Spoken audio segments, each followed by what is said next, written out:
Hi friends, ఈరోజు వాంకారం ఎలా తయారు చేసుకోవాలో చూద్దాం. ముందుగా పచ్చిమిరపకాయలు తెచ్చుకొని శుభ్రంగా కడిగి ఆరబెట్టుకొని ముచ్చుకలు తీసి పెట్టుకోవాలి. పచ్చిమిరపకాయల్ని మీ దగ్గర రోల్ ఉంటే రోల్లో కచ్చాపచ్చాగా, లేదంటే కట్టర్లో ఈ విధంగా కచ్చాపచ్చాగా చేసుకోవాలి. మెత్తగా చేయకూడదు, కచ్చాపచ్చాగా మనం ముక్కలు ముక్కలుగా చేసుకోవాలి.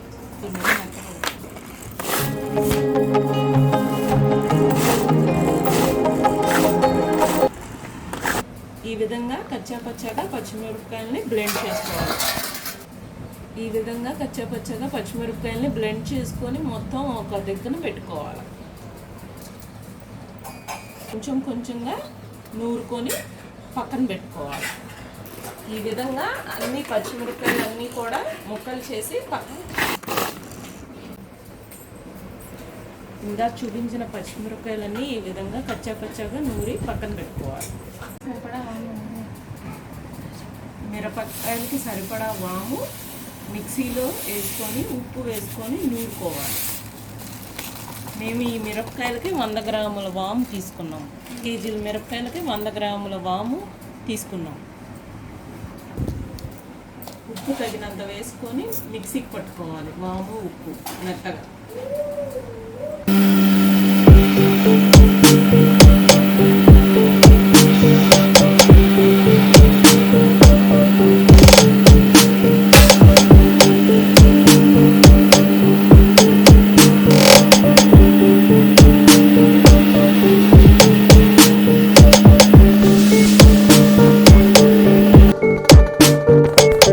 చేసిన వాము ఉప్పుని మనం ఇప్పుడు ఈ పచ్చిమిరపకాయలు కచ్చాపచ్చాగా నూరిన దాంట్లో వేసి కలిపేసుకొని ఎండలో పెట్టుకోవటమే.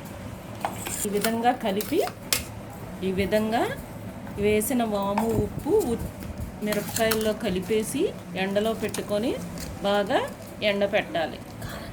మనకు ఒకవేళ పచ్చిమిరపకాయలు కనుక బాగా కారంగా ఉంటే ఒకరోజు మజ్జిగలో నానేసి ఎండలో పెట్టుకోవాల్సి వస్తుంది. బాగా ఊర మిరపకాయలాగా ఎండిపోయిన తర్వాత కొంచెం నూనె చుక్క వేసుకొని వేయించుకొని వేడివేడి అన్నంలో తింటే పిల్లలకి పెద్దలకి అందరికీ ఆరోగ్యానికి చాలా మంచిది.